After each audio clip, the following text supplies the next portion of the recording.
One afternoon, while fishing, Akin saw something unusual. As he pulled his net, a bottle clinked against the wood of his canoe. He picked it up, and inside the bottle was a tiny image of a woman. He looked closely. It was Adesewa.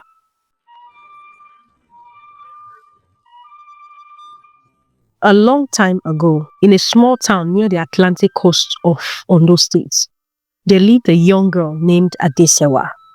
Adesewa was the last daughter of a farmer named Baba Ajanaku. Her mother sold palm oil in the markets. Their family was not rich, but they lived a quiet and honest life. From a young age, Adesewa was known for her beauty. Her skin shone like oiled bronze in the sun. Her hair was thick and black. Her eyes were like clear water from the stream. She had a graceful way of walking, her waist moving gently as if to the rhythm of unseen drums. But more than her beauty, Adesewa was hardworking. She could rise before dawn to fetch water from the stream. She could sweep the compound until it shined. She could cook yam porridge that will make you lick your fingers and still go to the farm to weed and plant. People said any man who marries Adesewa will never suffer. She is a blessing. In the same town lived a man called Pa Adekunle. He was the richest cocoa farmer in the land. He had 2 wives already, Iyarisi, who was loud and quarrelsome, and Iyabola, who was quiet but always jealous. Between them, they had 7 children. Pa Adekunle was in his late 40s, with a pot belly and a face lined with pride. He was known for his loud voice in the village square and boasting about his wealth. He had a big compound house with corrugated iron roofing that shined under the sun, while most villagers still lived in mud houses with thatched roofs. But no matter how much he had, Pa Adekunle wasn't satisfied. His eyes wandered. He wanted more land, more power, and more wives. When Adesewa turned 15, Pa Adekunle's greedy eyes fell on her. She was the same age as his first daughter, Yetunde. But to him, age meant nothing. He dressed in his finest agbada, went to Baba Ajanaku. Baba Ajanaku, he said proudly, "I have come to take your daughter Adesewa as my wife.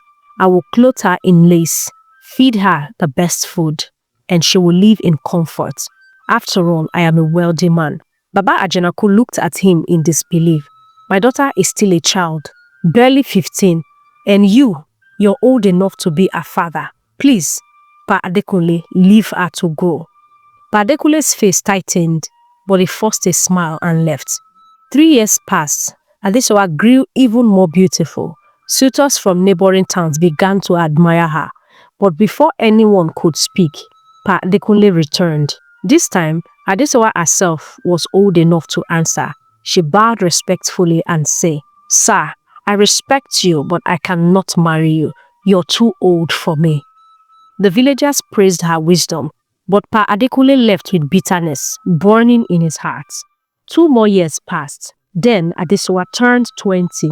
He tried again. This time, he promised gifts, money, and farmlands, but once again she refused him. These rejections in the eyes of a proud man became an insult. One moonless night, Pa Adekunle went to the riverside where a dreaded herbalist lived. The herbalist asked, "What do you want, Adekunle?" "I want to lock Adesewa's marriage," he said. "If she does not want to marry me, she will never marry another man." The herbalist smiled wickedly. He brought out a bottle, whispered incantations, and with charms, trapped Adesewa's destiny for marriage inside it. "Throw this bottle inside the sea," the herbalist said. "From today, every man that comes to her will run away." Pa Adekunle did as he was told and threw the bottle into the waves. From that day, strange things began to happen. Suitors came, full of love and promises. They would bring gifts of palm wine, kola nuts, and yam. Some even danced before her family, promising marriage. After some weeks, one by one, they all disappeared, leaving without any reasons. Her friends, one by one, married and moved to their husbands' homes. There were weddings almost every month with drums, songs, and feasts. Adesewa smiled at them, but when night came, She lay on her mat and wept bitterly. She asked God, "Why me? Am I cursed?" Her mother comforted her. Her father prayed, but nothing changed. The villagers began to whisper. Some said she was proud. Others said she was spiritually troubled. Adesewa, once admired, became a subject of pity and gossip.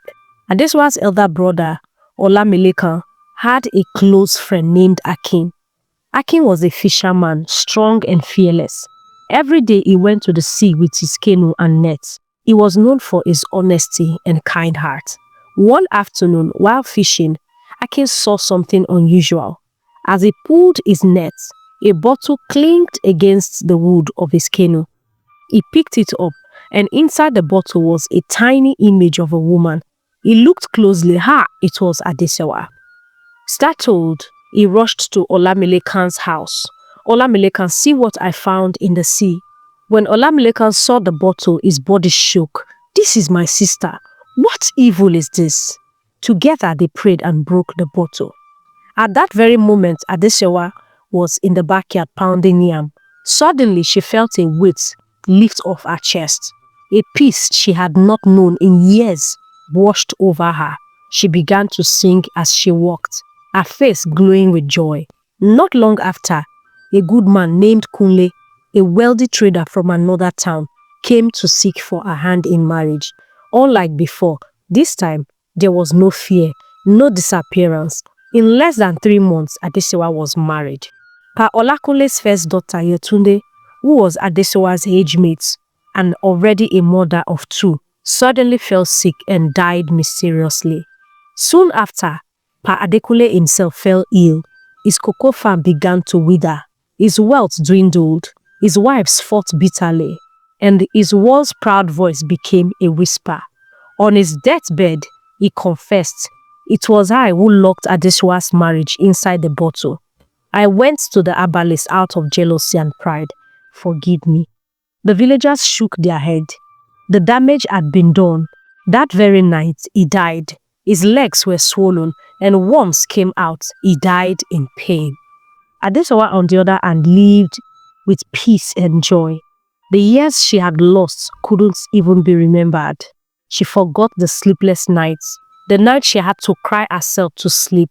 And so, Adesewa lived in peace with her husband Kunle and their children. Her shame turned to everlasting joy.